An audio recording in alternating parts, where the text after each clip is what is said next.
Assalamualaikum warahmatullahi wabarakatuh dan salam sejahtera. Nama saya Nurul Hidayah binti Muhammad Sulasi, nombor matrik H19A0682.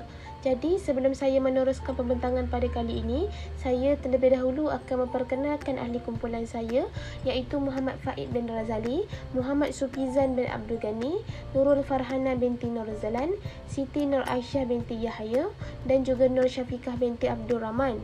Jadi melalui tugasan kali ini, kami ahli kumpulan telah memutuskan untuk memilih Tan Sri Said Mokhtar Al-Bukhari sebagai usahawan yang akan kami kaji menerusi tugasan kali ini. Jadi melalui pembentangan ini, kami akan menerangkan pendahuluan iaitu apa itu usahawan.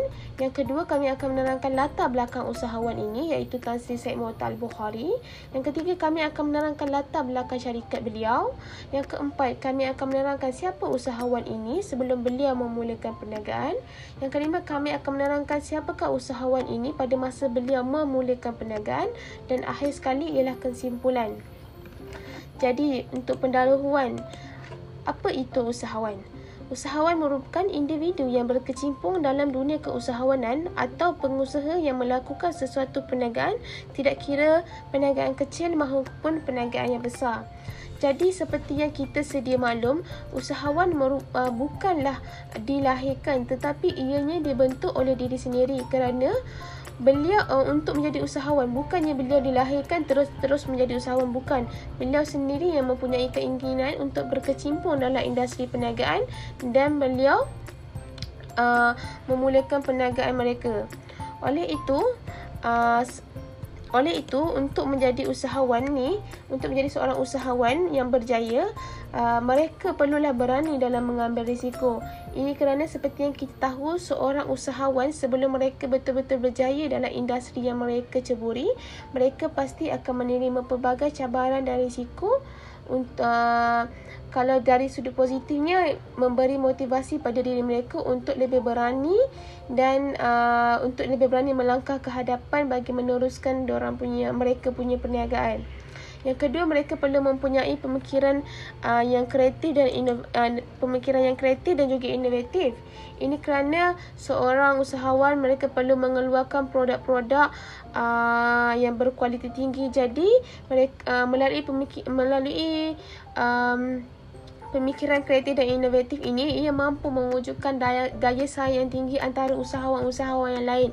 Kerana seperti yang kita tahu, bukan ada satu sahaja usahawan yang mengeluarkan makanan, bukan ada satu usahawan sahaja yang mengeluarkan produk kosmetik, bukan. Jadi, pemikiran yang kreatif dan inovatif ini adalah bagus untuk mewujudkan daya saing yang tinggi antara usahawan-usahawan ini untuk mencipta sesuatu produk yang berkualiti dan bagus. Yang ketiga, usahawan ini perlu mengenal pasti setiap peluang yang ada dan menggunakan peluang ini sebaiknya. Seperti yang kita tahu, untuk menjadi usahawan, kita perlu menjadikan peluang ini sebagai satu jalan untuk kita berjaya. Seperti ini dapat dilihat, contohnya di Malaysia, terdapat banyak masalah skincare ataupun masalah skin wanita yang breakout. Jadi ada sesetengah ataupun ada segelintir usahawan mengambil ini sebagai satu peluang untuk mencipta produk skincare bagi menyelesaikan masalah penduduk wanita-wanita di Malaysia ini. Itu dikira salah satu peluang yang mereka gunakan untuk mengaut keuntungan. Seterusnya, untuk menjadi usahawan yang berjaya juga, mereka perlulah mempunyai pemikiran yang positif. Ini kerana jika seseorang usahawan ni sentiasa memikirkan benda yang negatif, ia akan menjadi satu halangan untuk mereka terus maju ke hadapan kerana beliau tidak yakin pada diri sendiri.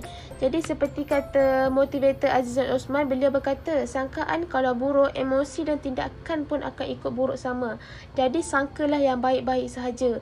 Walaupun kadang-kadang kita merasakan kami tak boleh buat ni, tak boleh, no, kita kena macam kita kena percaya yang setiap masalah ada penyelesaiannya dan kita perlu sentiasa memikir ke arah yang positif. Seterusnya, perlulah mempunyai keyakinan dan matlamat dalam diri untuk mencapai kejayaan. Jadi seperti kita tahu, jika kita nak berjaya dalam hidup, kita kena ada matlamat yang telah kita mindsetkan dalam fikiran kita. Kita nak berjaya, kita nak ada duit banyak, kita nak tolong orang. Jadi macam mana cara kita nak tolong orang? Kita perlu ada ini contoh salah satunya, kita nak tolong orang, tak semestinya tolong orang perlu kaya, tidak. Tapi ini matlamat kita nak ada aset kita sendiri, kita nak ubah cara hidup keluarga kita. Jadi itu adalah satu matlamat yang perlu ditetapkan oleh seorang usahawan. Jadi matlamat ini penting untuk memberi semangat kepada mereka. Seterusnya, usahawan ini perlu mempunyai komunikasi yang bagus. Ini kerana seorang usahawan, mereka perlu mempunyai komunikasi yang bagus kerana mereka perlu meyakinkan pelanggan. Macam mana untuk meyakinkan pelanggan bahawa produk yang mereka sediakan adalah bagus, adalah mempunyai kualiti yang bagus. Jadi melalui komunikasi ini dia akan meyakinkan pelanggan. Selain itu, melalui komunikasi ini juga dia mampu memberi bimbingan, memberi motivasi kepada orang lain. Seperti contoh, kepada jika dia adalah founder, dia akan memberi bimbingan kepada anak-anak buahnya. Macam mana cara dia untuk meningkatkan komunikasi ini? Beliau sebagai usahawan ataupun sebagai founder, mereka menghadiri seminar-seminar yang dilakukan oleh motivator hebat untuk memberi sedikit ilmu kepada mereka. Seperti yang kita dapat lihat baru-baru ini, ada satu seminar Nak Ubah Hidup 2020 yang dikendalikan oleh motivator Azizah Osman. Terdapat beribu usahawan yang telah hadiri seminar ini bagi memberi keyakinan, motivasi kepada mereka, bagi meluaskan lagi pemikiran mereka, apa yang perlu mereka lakukan untuk memajukan mereka punya usaha perniagaan. Seterusnya, akhir sekali adalah untuk membantu pertumbuhan ekonomi. Seperti kita tahu, usahawan ini merupakan salah satu aset negara kerana mereka merupakan salah satu aset yang memajukan negara melalui pembayaran cukai.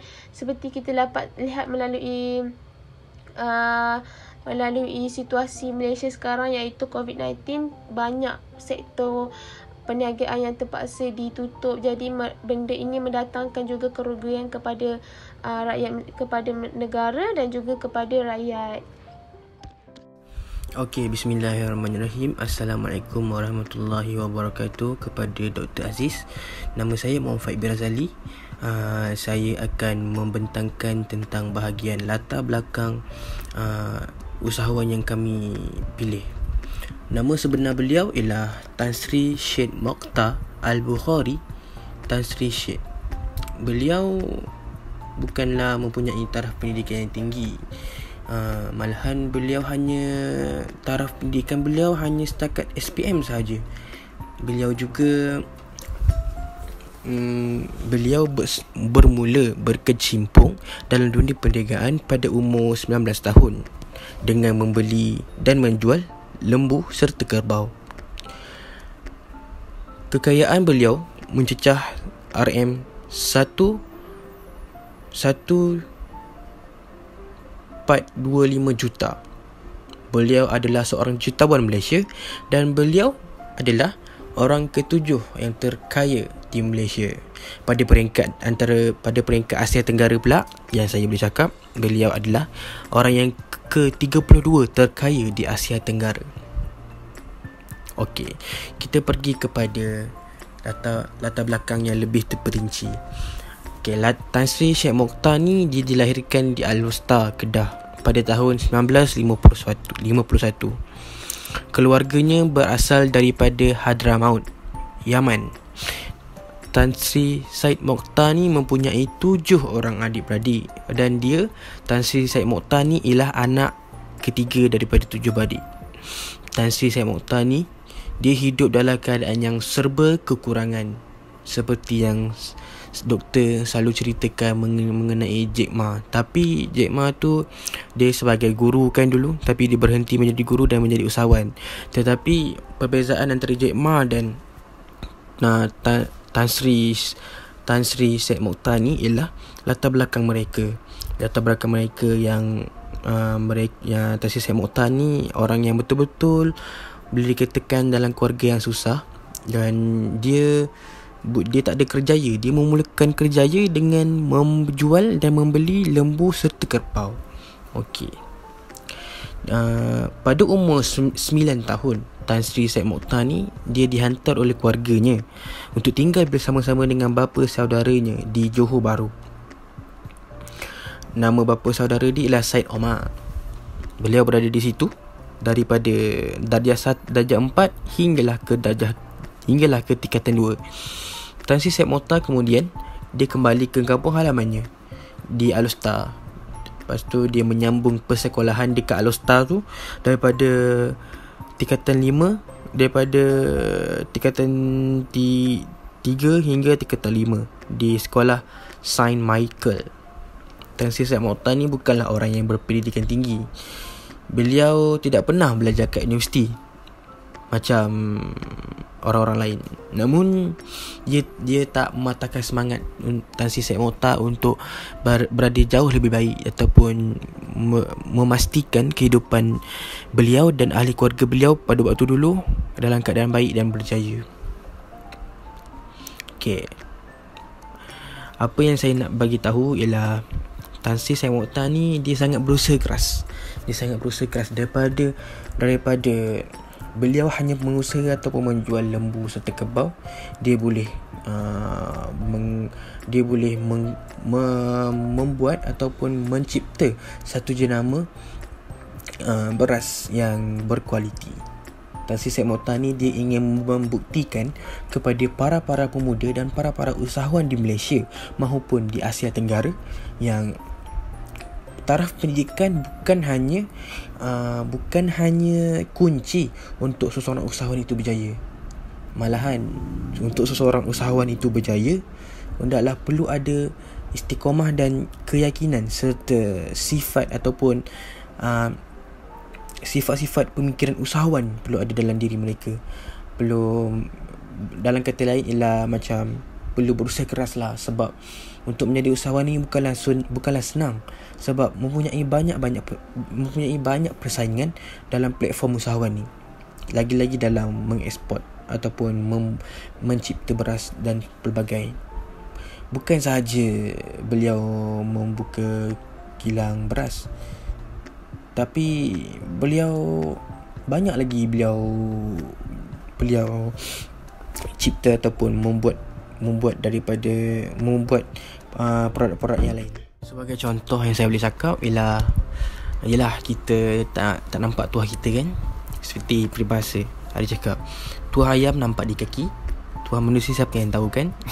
So apa yang saya boleh cakap ialah, sebagai contoh, Tan Sri Said Al-Bukhari ni dia membekalkan beras kepada pihak Felda, pihak Mara Senama, Permas Eda dan juga Sergam Sdn Bhd, iaitu anak syarikat Perbadanan Kemajuan Ekonomi Negeri Johor.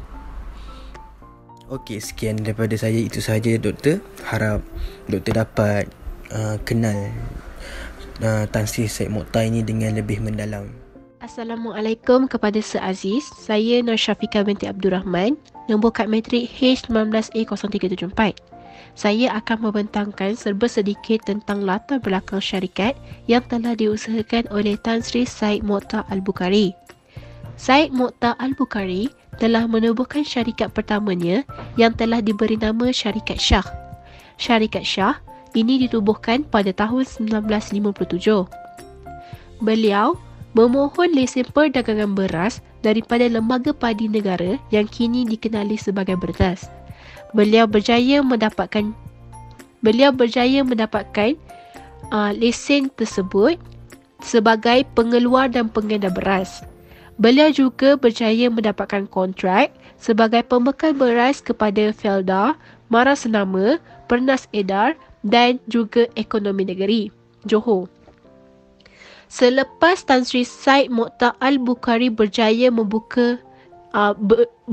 mengusahakan syarikat Shah, beliau juga membuka syarikat keduanya, iaitu yang dinamakan syarikat usaha yang diusahakan bersama 2 orang peniaga Cina.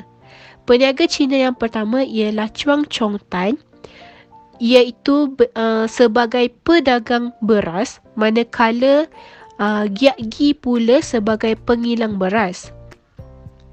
Di dalam syarikat ini, pemegang saham terbesar ialah Tan Sri Said Mokhtar, iaitu sebanyak 52%, manakala Chong Tan pula memegang sebanyak 16%, Giat Gi pula memegang sebanyak 32%. Syarikat usaha ini telah diberi nama iaitu Bukhari Sdn Bhd KL. Ia ditubuhkan pada tahun 15 Julai 1976 di Teluk Wanjah. Tan Sri Said Mokhtar Al-Bukhari menjalankan pelbagai perniagaan. Perniagaan beliau berkembang dengan jayanya. Kemudian pada tahun 1977, beliau menubuhkan syarikat Bukhari Sdn Bhd. Syarikat ini ditubuhkan selepas setahun syarikat Bukhari KL beroperasi. Tujuan beliau menubuhkan syarikat ini untuk mendapatkan kontrak kerajaan. Kontrak kerajaan ini hanya ditawarkan kepada pengusaha Bumi Putra sahaja. Beliau berjaya mendapatkan kontrak ini, lalu beliau mengusahakan di Bukhari KL. Beliau mendapatkan kontrak ini sebagai pengedar beras, tepung coklat, tepung susu dan juga minyak sapi. Ini sahaja tentang latar belakang yang telah Tan Sri Said Mokhtar Al-Bukhari usahakan. Syarikat yang telah diusahakan oleh beliau berjaya sehingga kini. Sekian daripada saya. Sekian, terima kasih. Assalamualaikum warahmatullahi wabarakatuh.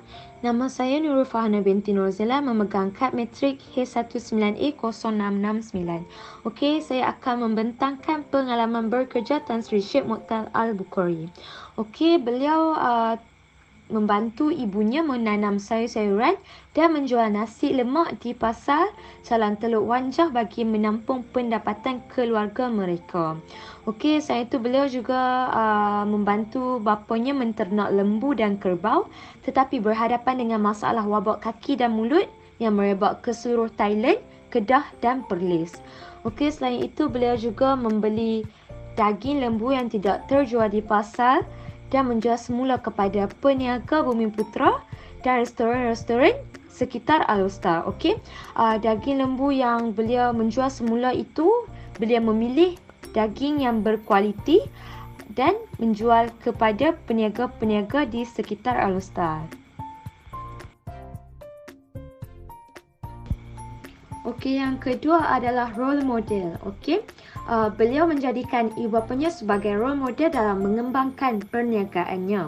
Okey, beliau juga telah melihat ibu bapanya begitu berusaha untuk mencari rezeki yang halal, mendapatkan wang ringgit demi menyara keluarga tanpa mengenal erti penat lelah. Okey, daripada apa yang beliau lihat, beliau telah menjadikan ibu bapanya sebagai contoh teladan untuk meneruskan perniagaannya tanpa mengenal erti penat lelah ataupun mengalah untuk mencapai kejayaan yang beliau inginkan. Okey, sekarang ni kita dapat lihat Tan Sri Syed Mokhtar Al-Bukhari merupakan seorang usahawan yang berjaya di Malaysia.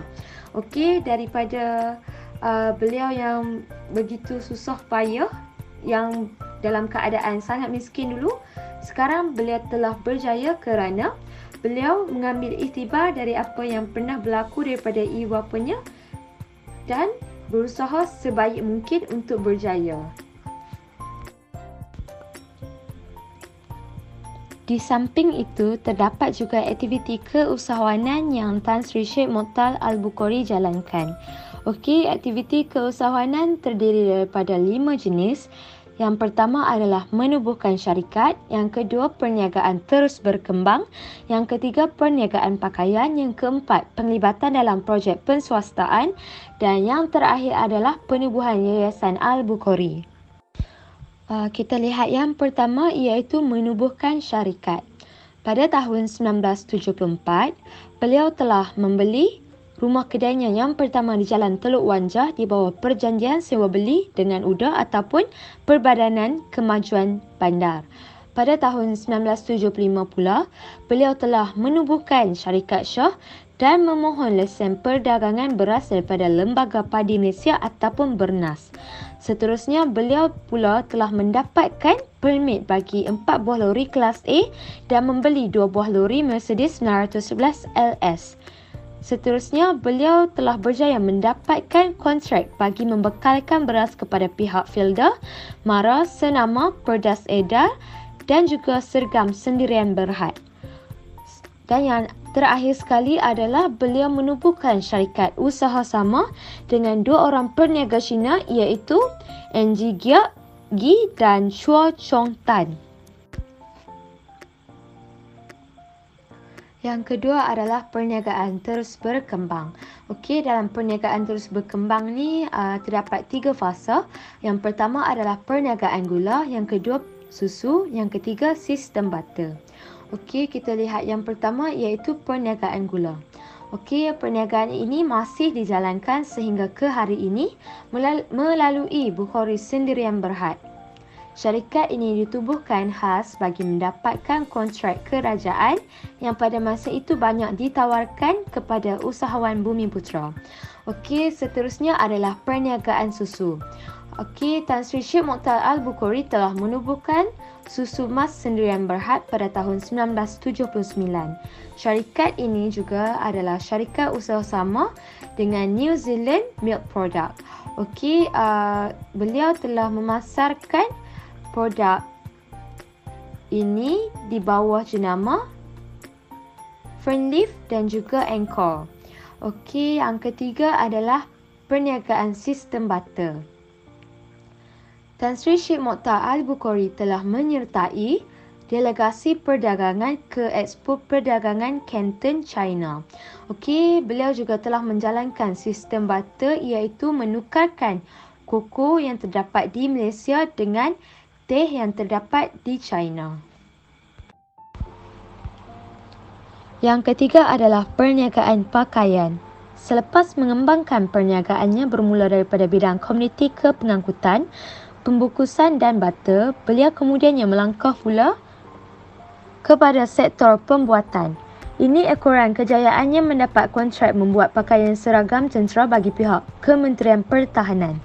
Kontrak itu adalah bagi membekalkan pihak tentera dengan 120,000 pasang kasut dan 330,000 pasang pakaian seragam. Apabila berjaya mendapat kontrak itu, beliau mula mencari pembekal. Pada mulanya, beliau membeli secara terus daripada pengilang. Selepas membeli daripada pengilang, beliau kemudiannya membuat keputusan menubuhkan 2 buah syarikat, iaitu syarikat MTech Holdings bagi mengeluarkan kasut dan Oriental Garments Uniform Division bagi mengeluarkan pakaian. Apabila MTech Holdings disenaraikan di papan kedua Bursa Saham Kuala Lumpur pada tahun 1998, beliau menggunakan wang penyenaraian yang diperolehinya bagi membeli Spark, Manshop dan Hawk bagi mengeluarkan dan memasarkan pakaian berjenama Crocodile. Kini kasut tentera MTech Shoes dan pakaian berjenama Lee Coppers dan Lois MTech Garments Sendirian Berhad adalah berada di pasaran ekspor. Yang keempat adalah penglibatan dalam projek penswastaan. Beliau terlibat dalam projek penswastaan Johor Port Sendirian Berhad dan juga Johor Tenggara Oil Palm Sendirian Berhad. Melalui Johor Port Sendirian Berhad, beliau menjayakan projek Pelabuhan Tanjung Pelepas. Kini Pelabuhan Tanjung Pelepas makin maju hingga mereka berjaya meyakinkan 2 buah syarikat perkapalan antarabangsa, iaitu Maersk Sealand dari Denmark dan Evergreen. Projek penswastaan ketiganya adalah penswastaan air yang mana beliau menubuhkan Ecoventure Sendirian Berhad, iaitu syarikat usaha sama di antara syarikatnya Kembangan Dinamik dan Pelican Berhad serta syarikat Paris O'Neill. Pegangan kembangan dinamik dalam syarikat itu adalah sebanyak 49%.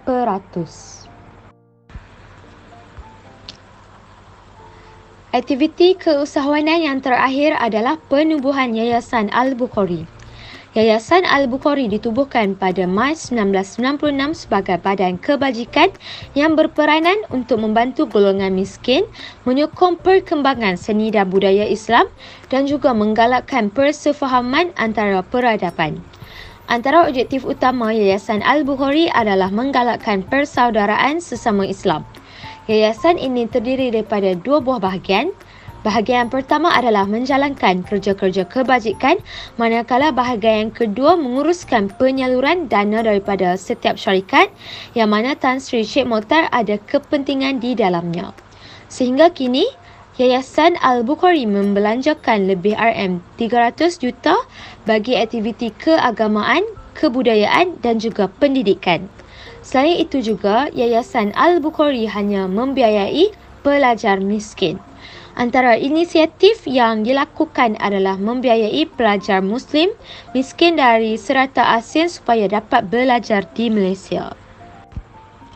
Tan Sri Sheikh Mokhtar Al-Bukhari mempunyai niat untuk menjadi seorang usahawan pada usia awal 20 tahun setelah menolong ibu dan bapanya dalam menjalankan urusan perniagaan.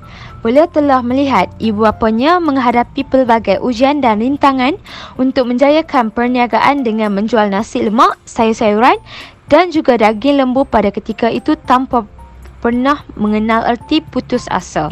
Walau bagaimanapun, beliau mengambil iktibar daripada apa yang ibu bapa beliau pernah lalui kerana beliau mengetahui bahawa setiap apa yang diusahakan pasti akan membuahkan hasil. Sabar itu perlu ada di dada kerana hasil yang terbaik akan mengambil masa. Selain itu, adat dalam berniaga mesti ada untung dan rugi. Jika perniagaan yang dijalankan tidak mendatangkan keuntungan seperti yang diharapkan, kita mestilah bersabar dan tidak cepat melatah. Usaha mesti digandakan dan semangat mesti ditingkatkan untuk mencapai lebih banyak kejayaan pada masa akan datang.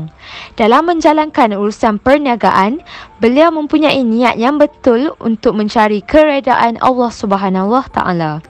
Dengan niat yang betul, apa jua urusan yang dilakukan akan menjadi satu ibadah dan mendapat ganjaran daripada Allah kerana ini adalah merupakan satu keuntungan yang sebenar. Latar belakang keluarga Tan Sri Sheikh Mokhtar Al-Bukhari. Keluarga bapanya Sheikh Nur Al-Bukhari dan ibunya Sharifah Roqiah Muhammad Rahmat berasal dari Hadramaut, Yaman. Sebelum mengambil keputusan menetap di Kedah, bapanya mengembara sehingga ke Asia Tengah untuk berniaga. Seterusnya, bapanya berhijrah pula ke Thailand. Pada pertengahan tahun 40-an, barulah bapa Sheikh Mokhtar Al-Bukhari mengambil keputusan menetap di Al-Ustar, Kedah. Pada tahun 1946, bapanya mendirikan rumah tangga. Ketika umur 9 tahun, beliau dihantar tinggal bersama bapa saudaranya, Syekh Omar di Johor Bahru hingga ke tingkatan 2. Kemudian, kembali ke Kedah dan bersekolah di sekolah St. Michael. Seterusnya, Sheikh Mokhtar mempunyai 7 orang adik-beradik dan beliau merupakan anak yang ketiga. Tan Sri Sheikh Mokhtar hidup dalam keadaan yang serba kekurangan sehinggakan rumah kayunya yang terletak di hutan kampung Kerian tidak mempunyai katil, meja maupun kerusi. Ini menyebabkan beliau susah untuk melakukan apa-apa pun urusan. Beliau diasuh oleh ibunya sejak kecil iaitu Sharifah Roqiah Sheikh Muhammad Rahmat untuk menderma kepada orang miskin. Sheikh Mokhtar berkahwin dengan Sharifah Zarah bin Tan Sri Sheikh kecil Sheikh Muhammad Al-Bukhari. Sharifah Zarah adalah hasil kedua perkahwinan kedua Sheikh kecil dan Puan Sri Sofiah Mo Abdullah. Hasil perkahwinan beliau dan isterinya, mereka dikurniakan 7 orang cahaya mata. Assalamualaikum warahmatullahi wabarakatuh. Nama saya Siti Nur Aisyah binti Yahya, nombor kad matrik H19A0809.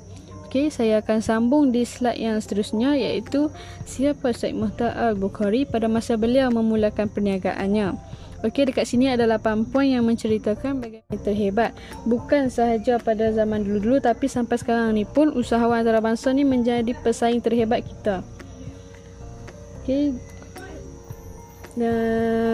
Beliau berjaya mengusahakan projek mega pelabuhan Tanjung Pelepas PTP yang diharap dapat menyaingi pelabuhan Singapura. Beliau juga telah memujuk syarikat perkapalan terbesar dunia Taiwan Evergreen Marine Corporation untuk memindahkan operasinya dari Singapura ke PTP. Usaha-usaha yang dijalankan beliau ini telah mendapat respon positif daripada kerajaan kerana beliau telah membantu hasrat untuk mewujudkan pelabuhan moden bertaraf dunia di rantau ini. Okay, matlamat yang ketiga pula ialah membantu masyarakat dan golongan yang memerlukan. Okay, pada setiap tahun sebanyak 150 orang pelajar miskin daripada lebih 30 buah negara ditempatkan di Kompleks Al-Bukhari, Al-Ostar bagi mengikuti kelas asas bahasa Inggeris. Hal ini dilakukan sebagai langkah persediaan sebelum mereka melangkah kaki ke alam universiti. Syekh Muhtar Al-Bukhari juga telah menubuhkan Yayasan Al-Bukhari dan yang telah membiayai lebih 10 masjid di Malaysia. Dalam masa yang sama, beliau juga telah menginfakkan sebanyak RM7.5 juta kepada Pusat Pengajian Islam di Oxford di London bagi menyokong usaha-usaha dakwah Islam di bumi Eropah. Okey, kita masuk pada poin yang ketiga, iaitu sumber yang ada sebelum Syekh Muhtar Al-Bukhari memulakan perniagaan. Antara sumber yang ada sebelum dia memulakan perniagaan hanyalah berbekalkan ilmu yang sedikit.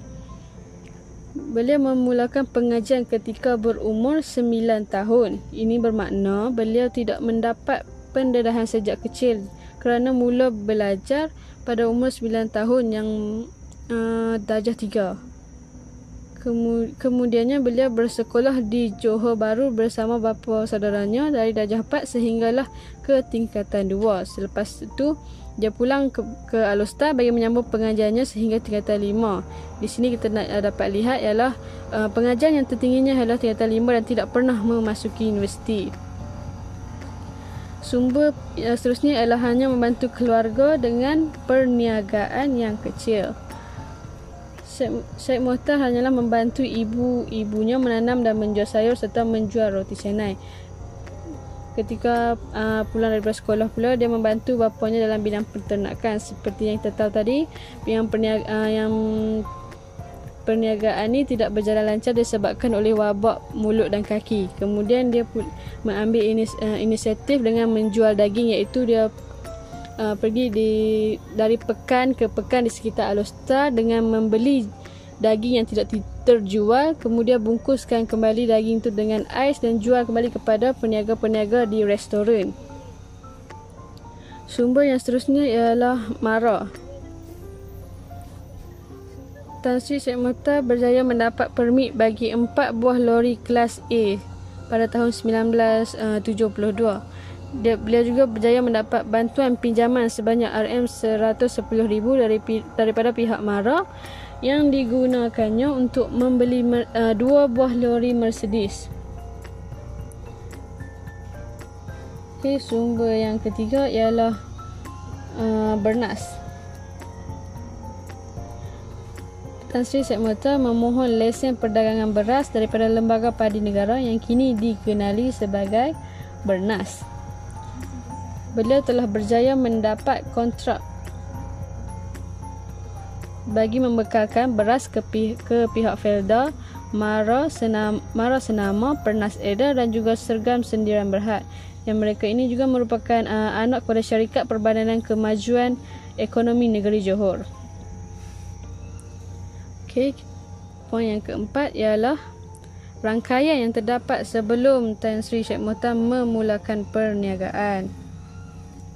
Tan Sri Syekh Muhtar ni merupakan seorang yang bijak dalam mengatur strategi berkenaan alam perniagaan. Walaupun dia berlatar belakangkan keluarga yang agak susah, tapi beliau tak mudah putus asa untuk terus maju dalam kehidupannya. So tak hairanlah sebab sekarang ni beliau mempunyai sayap perniagaan dalam pelbagai bidang seperti pengangkutan, perdagangan, pembangunan hartanah, pertahanan dan juga gudang senjata. Jadi rangkaian syarikat yang ditubuhkan ni tadi mempunyai bilangan pekerja sebanyak 67,700 tenaga pekerja. Rangkaian yang lain juga ialah menerusi program tuition Al-Bukhari pada tahun 2001. Sebanyak 500 rangkaian pusat tuition juga telah ditubuhkan. Seterusnya, Tan Sri Sheikh Mohtar juga turut berlabur saham dengan syarikat dari luar negara untuk mengembangkan perniagaannya. Sekian ini sahaja daripada saya. 4 poin yang seterusnya akan dibentangkan oleh rakan saya seterusnya. Sekian, terima kasih. Nombor 5, mengawal pada peringkat awal, perniagaan serius atau tidak. Tan Sri Sheikh Mohtar amat serius dalam perniagaan pada peringkat awal. Selepas beliau gagal dalam perniagaan ternakan lembu akibat wabak penyakit, beliau mengambil inisiatif lain dengan memohon bantuan MARA untuk memulakan perniagaan lori pada tahun 1970. Syarikat lori beliau memiliki lebih 40 buah lori, tetapi beliau tidak berhenti di situ saja. Tan Sri Sheikh Mohtar telah berusaha dan membeli sebuah rumah kedai pertamanya di bawah perjanjian sewa beli dengan Urban Development Authority of Malaysia, UDA. Beliau kemudian mengambil langkah untuk mengembangkan empayar perniagaannya dengan menubuhkan syarikat yang membekalkan beras pada Felda, Mara, Pernas Eda dan Sergam Sdn Bhd. Ini merupakan kejayaan beliau dalam membangunkan perniagaan beliau ke arah yang lebih baik. Seterusnya, beliau dan kumpulan syarikat Al-Bukhari telah memulakan perniagaan dalam industri pembuatan pemasangan dan pengedaran automotif. Seterusnya, nombor 6 iaitu orientasi risiko pada awal permulaan. Tan Sri Sheikh Mohtar merupakan seorang yang berani mengambil risiko dalam setiap bidang perniagaannya yang beliau ceburi, walaupun seringkali jatuh dan gagal. Beliau juga pernah gagal dalam perniagaan ternakan dan beliau mengambil risiko untuk mengambil alih perniagaan dengan memulakan perniagaan menjual daging. Beliau mengambil daging yang tidak dijual sekitar Alustar dan membungkus daging tersebut dengan ais. Kemudian beliau menjual daging yang dibungkus dengan ais kepada peniaga Bumi Putra di sekitar Alustar dan beliau berjaya dalam perniagaan tersebut. Selepas itu, beliau meneruskan lagi dengan mengambil risiko dalam perniagaan pengangkutan. Ini boleh dikatakan banyak risiko yang beliau ambil untuk teruskan perniagaan ke tahap ini. Seterusnya ialah rancangan perniagaan, iaitu nombor 7. Yang pertama, idea perniagaan. Idea Tan Sri Sheikh Mohtar ialah meminjam duit dengan pihak MARA untuk membeli lori dan membuka syarikat pengangkutan.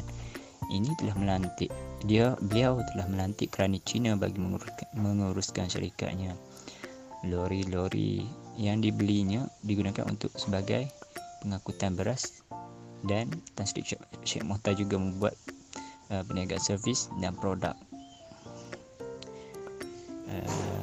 Seterusnya ialah nama perniagaan. Beliau memberikan nama syarikat pengangkutannya sebagai Syarikat Pengangkutan Sentosa dan nama bagi syarikat beras ialah Syarikat Shah. Tan Sri Sheikh Mohtar juga telah menubuhkan beberapa syarikat usaha sama dengan beberapa pihak. Antara syarikat usaha sama beliau ialah Bukhari Sdn Bhd dan Susu Emas Sdn Bhd. Kemudian iaitu kewangan. Tan Sri Sheikh Mohtar menggunakan modal yang beliau dapat daripada pinjaman MARA sebanyak RM110,000 Malaysia untuk membeli 2 buah lori. Ini merupakan permulaan yang kepada beliau, dan selepas itu beliau mendapat saham sebanyak 52% apabila membuka syarikat bersama 2 orang peniaga Cina. Yang terakhir iaitu bersedia atau tidak untuk memulakan. Tan Sri Sheikh Mohtar telah bersedia untuk memulakan perniagaan dan menghadapi masalah. Beliau telah mengambil langkah dan banyak masalah yang telah dialami beliau, serta ini memberi pengalaman kepada beliau sebagai persediaan untuk membangun perniagaan yang lebih besar. Tan Sri Sheikh Mohtar pernah menubuhkan Bukhari Shipping dan bertindak sebagai broker kapal di bawah polisi kabotaj dari Pembendaharaan Malaysia. Beliau memberi sebuah kapal buatan Jerman yang berusia 28 tahun dengan harga 1 juta USD. Tapi beliau terpaksa menjual balik kapalnya kerana mengalami kerugian. Kemudian beliau memulakan beberapa projek perumahan di bawah syarikat Bukhari Development. Okey, sekarang jadi kita pergi kepada kesimpulan. Jadi apa yang boleh dipelajari daripada kesimpulan daripada kisah usahawan Tan Sri Said Mohtar ini? First sekali, kita perlulah sentiasa berfikiran positif agar pemikiran itu tidak menjadi penghalang. Seperti apa yang saya cakap di pendahuluan tadi, jika kita sebagai usahawan memikirkan perkara-perkara yang negatif, benda itu akan menjadi penghalang untuk kita terus maju ke hadapan. Jadi sentiasalah berfikiran positif, walaupun kadang-kadang kita rasa benda itu kita tak yakin pada diri, tapi dengan pemikiran yang positif dia akan membantu kita untuk terus maju ke hadapan. Yang kedua, kita perlu menjadikan masalah itu sebagai cabaran untuk berjaya.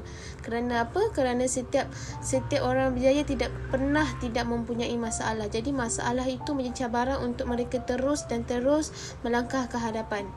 Kita juga perlu mempunyai niat untuk terus sehingga berjaya. Jadi niat ataupun matlamat menjadi satu pegangan untuk seseorang usahawan itu jika mereka hendak berjaya. Jadi kita perlu tetapkan matlamat, kita perlu mindset dalam diri kita perlu ada niat yang baik untuk melakukan sesuatu itu kerana apa, ataupun untuk melakukan sesuatu perkara itu untuk dapatkan apa. Misalnya untuk tolong orang, untuk ubah kehidupan keluarga. Dan akhir sekali kita perlulah mempunyai kita harus mempunyai rasa tidak pernah penat untuk menimba ilmu. Sebab macam kita tahu, untuk seseorang yang berjaya mereka perlukan ilmu, tidak kira lah ilmu itu sedikit ataupun banyak. Jadi kita perlu juga untuk menimba ilmu. Macam Tan Sri Said Mohtar berkata, beliau menimba ilmu sejak dari kecil lagi berkenaan industri, berkenaan usahawan itu, di mana beliau mempelajari daripada datuknya. Jadi dengan ilmu-ilmu yang beliau kumpul itu sangat membantu beliau untuk berjaya sehingga sekarang. Jadi apakah kunci kejayaan sesuatu perniagaan ini? First sekali ialah mempunyai kesungguhan. Kita perlu sungguh-sungguh dalam melakukan sesuatu perkara. Jika kita melakukan sambil lewa, benda itu tidak akan jadi dan tidak akan berjaya dan tidak akan capai apa yang kita niatkan, apa yang kita idamkan. Yang kedua, kita perlu berani. Kita perlu berani untuk mencuba sesuatu. Jika kita rasa tak boleh, no, itu adalah negatif. Kita perlu berani untuk mencuba. Jika kita mencuba dan kita jatuh, kita bangkit balik, berani untuk mencuba lagi. Yang ketiga, kita perlu mempunyai motivasi. Yes, kita perlu motivasi. Kita tak boleh buat semua benda itu sendiri. Kita perlu menghadiri seminar, ataupun kita perlu kadang-kadang sesetengah orang yang tidak mampu pergi seminar usahawan ke apa, mereka menjadikan keluarga mereka sebagai motivasi. Nasihat daripada ibu bapa, ataupun mereka lihat kehidupan keluarga mereka itu sangat susah, itu motivasi untuk diri untuk terus maju ke hadapan, untuk ubah kehidupan keluarga mereka. Dan keempat sekali bagi saya, untuk menjadi seorang usahawan yang berjaya, kunci dia ialah pemurah. Ya, kita perlu pemurah. Kita perlu menyumbangkan. Kita bukan perlu menunjuk apa yang kita buat. Tapi kita perlu menyumbangkan apa yang kita ada untuk masyarakat. Jadi untuk apa kita mempunyai banyak duit tapi bukan untuk masyarakat ataupun untuk keluarga. Jadi seperti yang kita dapat lihat, Tan Sri Said Mohtar menggunakan duit perniagaannya sendiri membina Yayasan Al-Bukhari.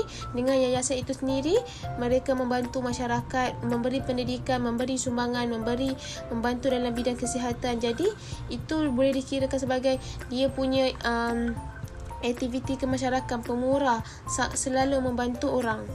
Jadi di situ sampai di sini saja kami punya pembentangan. Diharapkan ia dapat memberi serba sedikit maklumat kepada semua. Sekian, terima kasih.